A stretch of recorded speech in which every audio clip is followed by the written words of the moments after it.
Hello, doctors. This is Dr. Baliga. This podcast belongs to a group of 11 podcasts on asthma, derived from an outstanding chapter in Baliga's textbook of internal medicine, available at www.mastermedfacts.com. It's authored by Dr. Christopher H. Fanta, MD, who is the director of the Partners Asthma Center, a collaboration of allergists and pulmonologists at the Brigham and Women's Hospital and Mass General Hospitals and affiliated community hospitals in the Boston area. He is a member of the Pulmonary and Critical Care Division at the Brigham and Women's Hospital and a full professor of medicine at Harvard Medical School.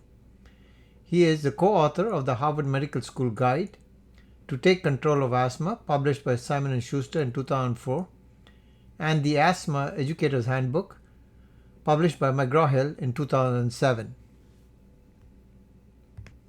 After listening to this series of podcasts, the listener should have a solid foundation on the topic of bronchial asthma.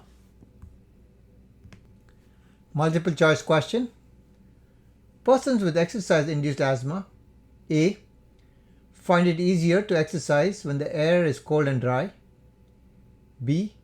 Have bronchial hyperresponsiveness, example to methacholine. C. Experience a second wind with continued exercise. And D. Are more likely to outgrow their asthma. And the answer is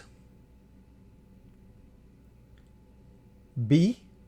Have bronchial hyperresponsiveness, for example to methacholine. Persons with exercise-induced asthma have asthma that is typically and in some cases exclusively provoked by exercise. Like other persons with asthma, they have a demonstrable non-specific bronchial hyperresponsiveness, not exclusive to exercise. The bronchoconstriction brought on by exercise is made worse when the inhaled air is cold and dry.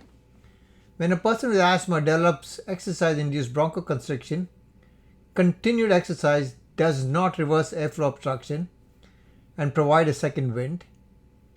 Exercise-induced bronchoconstriction is a feature of virtually all persons with asthma and does not predict spontaneous disease remission as one grows older.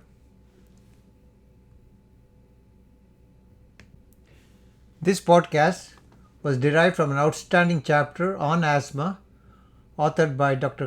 Chris Fanta, MD, who is a professor of medicine at Harvard Medical School, and he's the director of the Partners Asthma Center, a collaboration of allergists and pulmonologists at the Brigham and Women's Hospital and the Mass General Hospital and the affiliated community hospitals in the Boston area.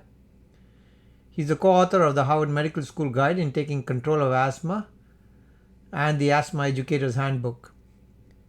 This chapter was derived from Baliga's textbook of internal medicine, available at www.mastermedfacts.com.